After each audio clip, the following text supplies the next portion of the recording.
Hello नमस्कार दोस्तों, मैं हूं कुंदन और मैं आपका स्वागत करता हूं आपके अपने यूट्यूब चैनल केसी बुंडू में, जिसका पूरा नाम है नॉलेज कैंपस बुंडू। तो आज यहां स्टैटिक जीके की सीरीज में जिन प्रश्नों को हम देखने वाले हैं वे सभी प्रकार की परीक्षाओं के लिए उपयोगी साबित होंगे। ठीक है, तो आइए शुरू करते हैं। आज का पहला प्रश्न है, सबसे पहले किस भारतीय को नोबेल पुरस्कार मिला था? और आपके ऑप्शंस हैं, option number A C V Raman, option number B mother Teresa, option number C S Chandrasekhar या फिर option number D Rabindranath Tagore. तो आपका सही आंसर हो जाएगा option number D Rabindranath Tagore.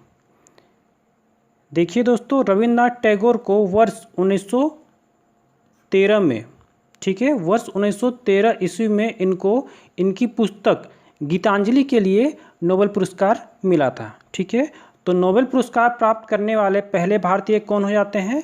वे हैं रविन्द्रनाथ टैगोर।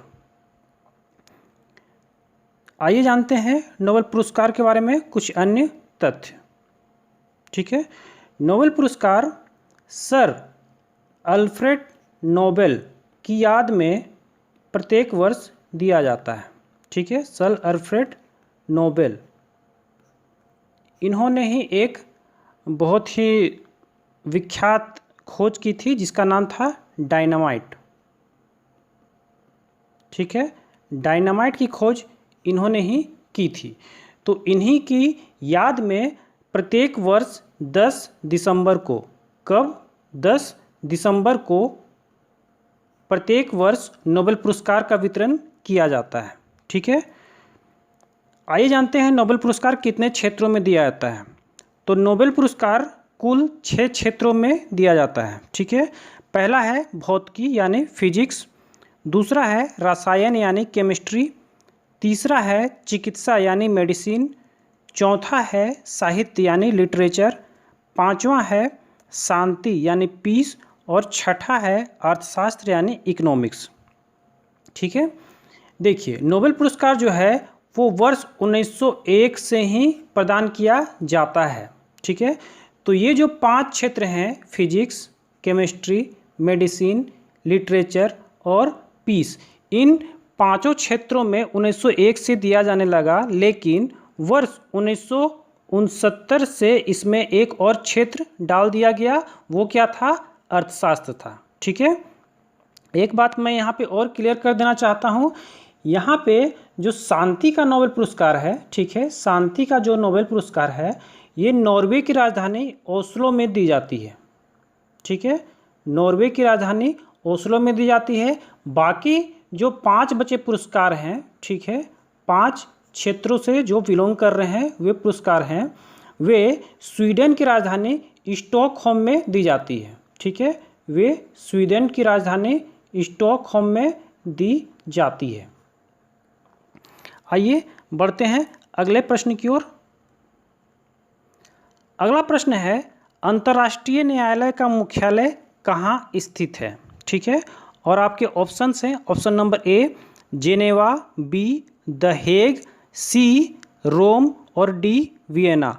और आपका सही आंसर हो जाएगा option number B the Hague. ठीक है, आइए जानते हैं अंतर्राष्ट्रीय संगठन और उनके मुख्यालय के बारे में। देखिए, पहला है यूनिसेफ। इसका मुख्यालय कहाँ है? इसका मुख्यालय है न्यूयॉर्क में। ठीक है, न्यूयॉर्क एक शहर है जो कि अमेरिका के कंट्री का। ठीक है, देखिए यहाँ पे यूनिसेफ का फुल फॉर्म भी बता देना चाहूँगा। यूनिसेफ का फुल फॉर्म है यूनाइटेड नेशंस चिल्ड्रेंस फंड। ठीक है, अगला देखते हैं, अगला है यूनेस्को। यूनेस्को का मुख्यालय कहाँ है? पेरिस, जो कि फ्रांस की राजधानी है। ठीक है, यूनेस्को का फुल फॉर्म होता है United Nations Educational Scientific and Cultural Organisation. ठीक है, आगे चलते हैं, अगला है विश्व व्यापार संगठन, जिसको कि वर्ल्ड ट्रेड ऑर्गेनाइजेशन भी कहते हैं, यानी शॉर्ट फॉर्म में WTO भी कहते हैं। इसका मुख्यालय कहाँ है? इसका मुख्यालय है जेनेवा में। आगे चलते हैं, अगला है इंटरपोल। ठीक है, इंटरपोल जो कि अंतर्राष्ट्रीय पुलिस संस्था है। ठीक है, और इसका मुख्यालय है लेओस, जो कि पेरिस में स्थित है, और पेरिस जो कि फ्रांस की राजधानी है। ठीक है, आगे चलते हैं, अगला है एशियाई विकास बैंक। ठीक है, एशियाई विकास बैंक यानी कि एशियन डेवलपमेंट बैंक का मुख्यालय कहाँ है? मनीला। मनीला जो कि फिलीपींस की राजधानी है। किसकी राजधानी है? फिलीपींस। ठीक है, फिलीपींस की राजधानी है मनीला। आगे चलते हैं। अगला है अंतर्राष्ट्रीय श्रम संगठन। ठीक है, इसका मुख्यालय कहाँ है? जेनेवा में। अगला है विश्व बैंक। ठीक है, वर्ल्ड बैंक। वर्ल्ड बैंक का मुख्यालय कहाँ है? Washington DC. ठीक है, यहाँ डीसी से तात्पर्य है डिस्ट्रिक्ट ऑफ कोलंबिया। ठीक है, अगला है अंतर्राष्ट्रीय मुद्रा कोष। तो अंतर्राष्ट्रीय मुद्रा कोष का भी मुख्यालय कहाँ है? Washington DC. चलते हैं अगले प्रश्न की ओर। अगला प्रश्न है भारत के किस राज्य में पहली बार गैर कांग्रेस सरकार बनी थी? ठीक है, और आपके ऑप्शन है option number A Paschim Bangal, option number B Tamil Nadu, option number C Pondicherry या फिर ऑप्शन नंबर डी केरल। ठीक है, तो इसका सही आंसर हो जाएगा ऑप्शन नंबर डी केरल। ठीक है, देखिए केरल में शिक्षा का स्तर बहुत ही अच्छा है। केरल में कुल 96.2 यानी कि 96.2% की जो आबादी है, जो जनता है, वो क्या है? साक्षर है यानी कि पढ़ी लिखी है। ठीक है, आगे चलते हैं। यहाँ का लिंगानुपात भी बहुत अच्छा है। ठीक है, 2011 के जनगणना के आंकड़ों के अनुसार यहाँ प्रति 1000 व्यक्ति में प्रति 1000 पुरुष में, ठीक है, लिंगानुपात कहते हैं प्रति 1000 पुरुष में महिलाओं की संख्या, यानी कि 1000 पुरुष में महिलाओं की जो संख्या है वो यहाँ पे 2011 के आंकड़ों के अनुसार 1084 है। ठीक है, प्रति 1000 पुरुष में महिलाओं की संख्या कितना है? 1084। तो यहाँ पे सर्वाधिक लिंगानुपात पाया जाता है। कहाँ पे? केरल में। ठीक है, यहाँ पे केरल के मुख्यमंत्री हैं पिनराई विजयन। ठीक है, पिनराई विजयन यहाँ पे केरल के मुख्यमंत्री हैं और केरल के राज्यपाल हैं आरिफ मोहम्मद खान। ठीक है, बढ़ते हैं अगले प्रश्न की ओर। अगला प्रश्न है संवैधानिक उपचार का अधिकार किस अनुच्छेद में है? ठीक है, संवैधानिक उपचार का अधिकार किस अनुच्छेद में है? और आपके ऑप्शंस हैं option number A 30, option number B 31, option number C 32 और ऑप्शन नंबर डी 35। और आपके सही आंसर हैं ऑप्शन नंबर सी 32। ठीक है, देखिए संवैधानिक उपचार का अधिकार, ठीक है, किस अनुच्छेद में है? अनुच्छेद 32 में है। ठीक है, अनुच्छेद 32 मौलिक अधिकार के तहत ही आता है। ठीक है, मौलिक अधिकार यानी कि फंडामेंटल राइट्स। तो मौलिक अधिकार जो है वो संविधान में 12 से 35 अनुच्छेद में वर्णित है। ठीक है, और मौलिक अधिकार भाग 3 में आता है। ठीक है, भाग 3 में क्या वर्णित है? तो मौलिक अधिकार वर्णित है। ठीक है, बढ़ते हैं अगले प्रश्न की ओर। अगला प्रश्न है क्षुद्र ग्रह किन दो ग्रहों के बीच देखे जाते हैं? ठीक है, और आपके ऑप्शंस हैं ऑप्शन नंबर ए बुध और शुक्र, ऑप्शन नंबर बी पृथ्वी और शुक्र, ऑप्शन नंबर सी मंगल और बृहस्पति और ऑप्शन नंबर डी बृहस्पति और शनि। और आपका सही आंसर है ऑप्शन नंबर सी मंगल और बृहस्पति। ठीक है, आइए जानते हैं सोलर सिस्टम यानी कि सौर मंडल के कुछ अन्य तथ्य। देखिए ये है सन यानी कि सूरज। ठीक है, और ये सबसे नज़दीक का ग्रह यानी कि मरकरी, जिसको हम लोग हिंदी में बोलते हैं बुध। ठीक है, और ये है वेनस यानी कि शुक्र। ये है हमारी पृथ्वी, ये है मंगल और ये है बृहस्पति। तो इन्हीं दो ग्रहों के बीच में क्या पाया जाता है? क्षुद्र ग्रह पाया जाता है। ठीक है, क्षुद्र ग्रह पाया जाता है इन्हीं यानी कि जुपिटर और मार्स यानी कि मंगल और बृहस्पति के बीच की में क्या पाया जाता है, क्षुद्र ग्रह पाया जाता है। ठीक है, आगे ये है सैटर्न यानी कि शनि, फिर है ये यूरेनस यानी कि अरुण, और ये है नेपच्यून यानी कि वरुण, और ये प्लूटो। हालांकि प्लूटो को अभी ग्रह की स्थिति में नहीं रखा जाता है, उसको ग्रह से बाहर कर दिया गया है। ठीक है, यहाँ पे मैं इन सब के उपग्रहों की संख्या भी बता देना चाहता हूँ जो कि एग्जाम में बहुत ही ज़्यादा पूछे जाते हैं। ठीक है, देखिए मरकरी यानी कि बुध का कोई भी उपग्रह नहीं है यानी कि शून्य है। शुक्र का भी कोई भी उपग्रह नहीं है यानी कि शून्य है। ठीक है, हमारी पृथ्वी का एक उपग्रह है जो कि क्या है, चंद्रमा यानी कि मून। ठीक है, यानी कि पृथ्वी का कितना उपग्रह है, एक उपग्रह है। मंगल ग्रह का 2 उपग्रह है। ठीक है, मंगल ग्रह का 2 उपग्रह है।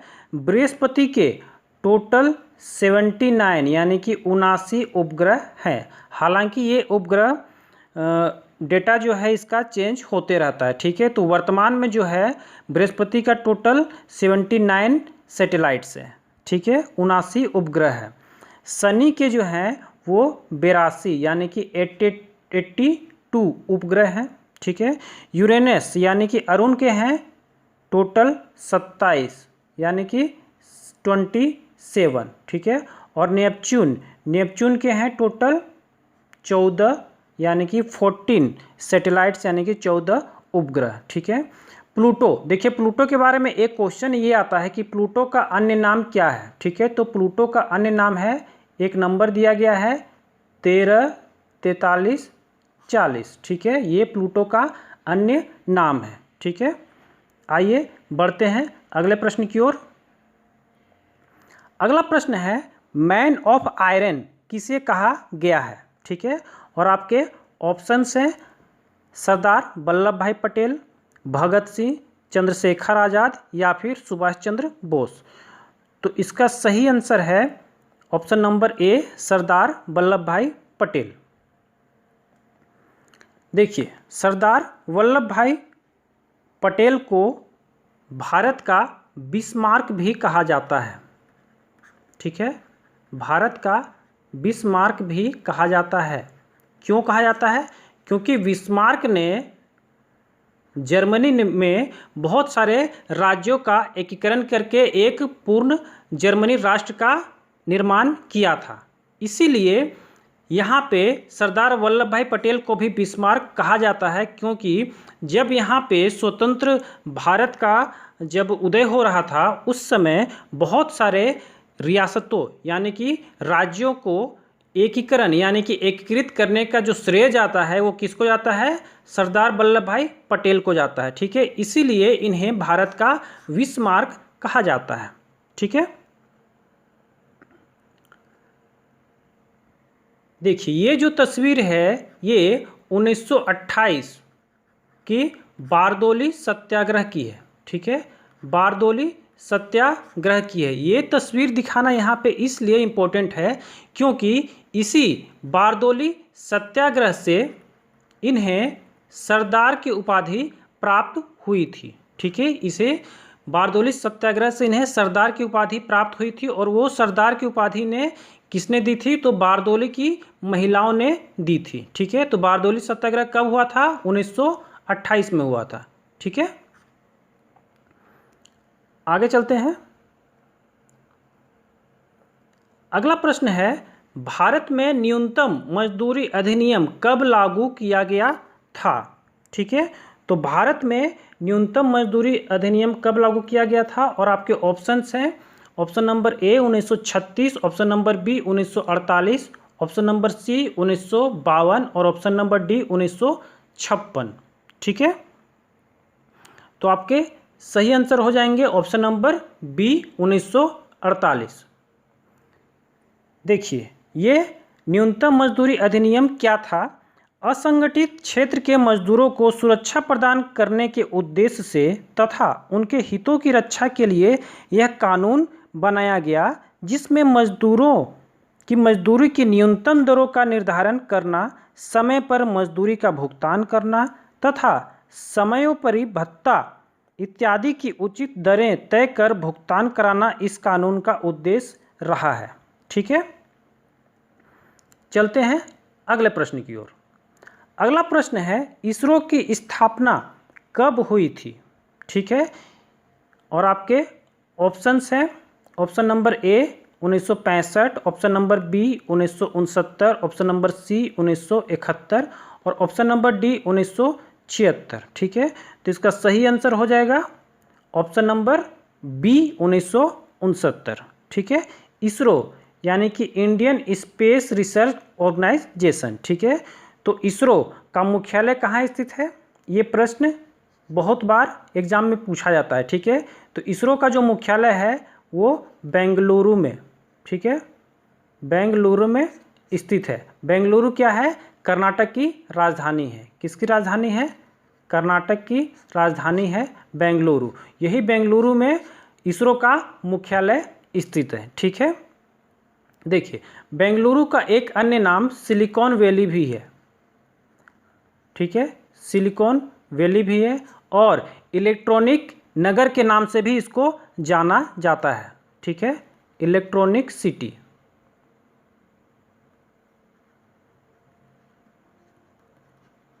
इलेक्ट्रॉनिक सिटी के नाम से भी बेंगलुरु को जाना जाता है। ठीक है, आइए बढ़ते हैं अगले प्रश्न की ओर। अगला प्रश्न है एशिया का नोबेल पुरस्कार किसे कहा जाता है। ठीक है, और आपके ऑप्शंस हैं, ऑप्शन नंबर ए पुलित्जर पुरस्कार, ऑप्शन नंबर बी गांधी शांति पुरस्कार, option number C Raman Magsaysay पुरस्कार और option number D Bharat Ratna पुरस्कार। ठीक है, तो इसका सही आंसर हो जाएगा option number C Raman Magsaysay पुरस्कार। देखिए रमन मैग्सेसे फिलीपींस के तीसरे नंबर के राष्ट्रपति थे। ठीक है, फिलीपींस के तीसरे नंबर के राष्ट्रपति थे और ये जो पुरस्कार शुरू हुआ था ये 1958 से देना शुरू हुआ था। ठीक है, किनकी याद में, तो रमन मैग्सेसे के याद में ये पुरस्कार दिया जाता है। रमन मैग्सेसे कहाँ के राष्ट्रपति थे, तो फिलीपींस, ठीक है, फिलीपींस के राष्ट्रपति थे। आगे देखते हैं 1958 में एक भारतीय थे जिन्हें ये पुरस्कार प्राप्त हुआ था और वो ये पुरस्कार प्राप्त करने वाले प्रथम भारतीय थे। ठीक है, उनका नाम क्या था, उनका नाम था विनोबा भावे। ये देखिए ये है विनोबा भावे की तस्वीर। तो विनोबा भावे रमन मैग्सेसे पुरस्कार प्राप्त करने वाले प्रथम भारतीय थे। ठीक है, हालांकि विनोबा भावे को भारत रत्न भी प्राप्त हुआ था। ठीक है, भारत रत्न इन्हें प्राप्त हुआ था 1983 में।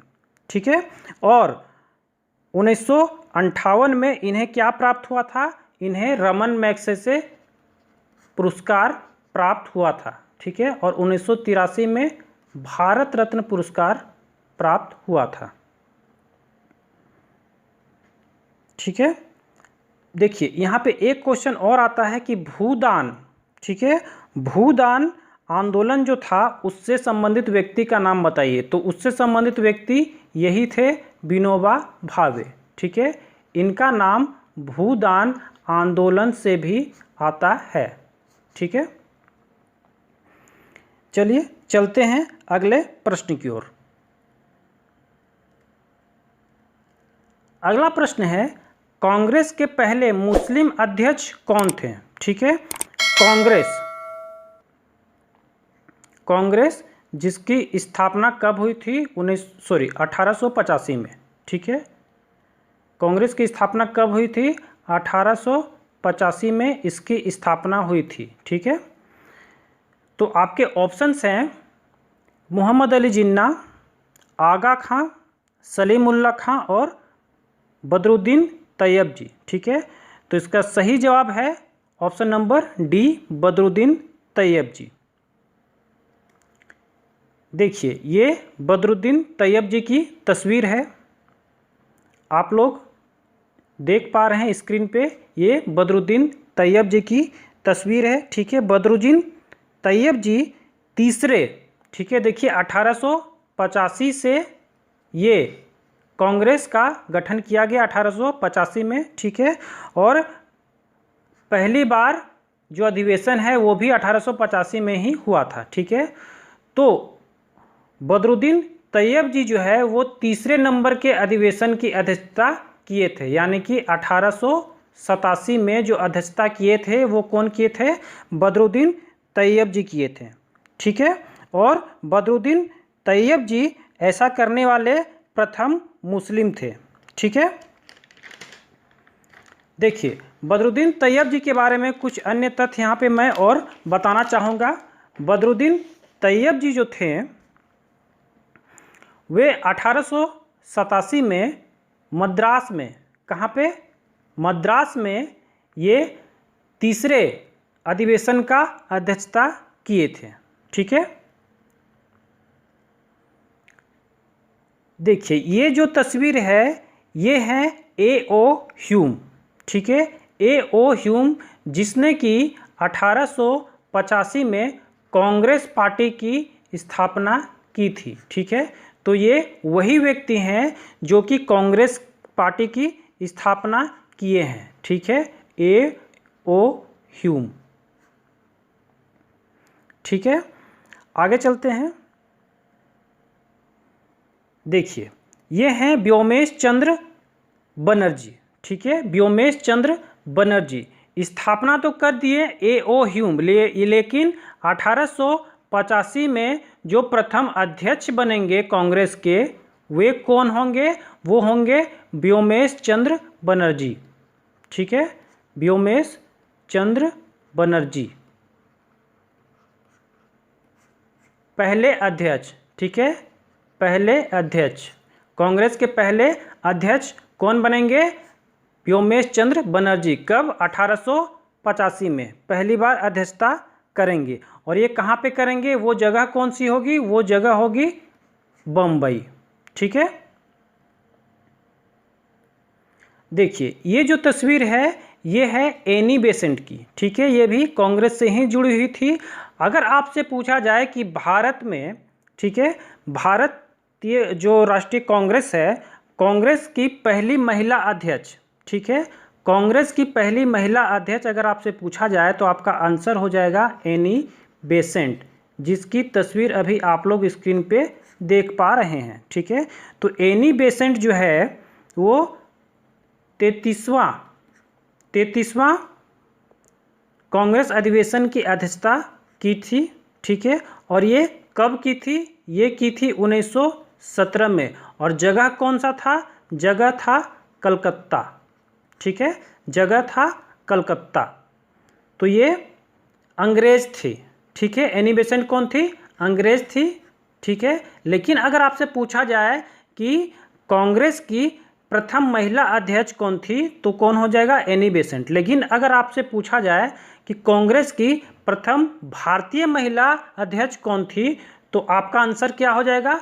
सरोजनी नायडू, जिसका की तस्वीर अभी आप लोग स्क्रीन पे देख पा रहे हैं। यही है सरोजनी नायडू, जिनका उपनाम क्या है?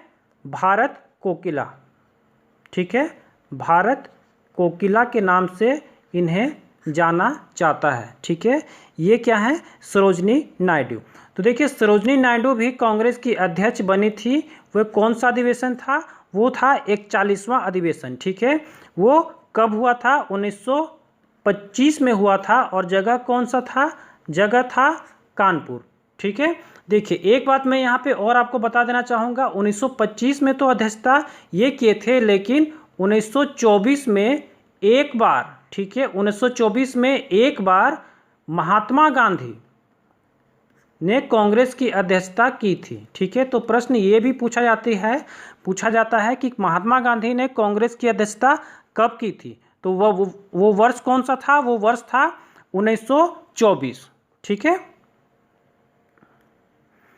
ठीक है दोस्तों, आज के लिए इतना ही।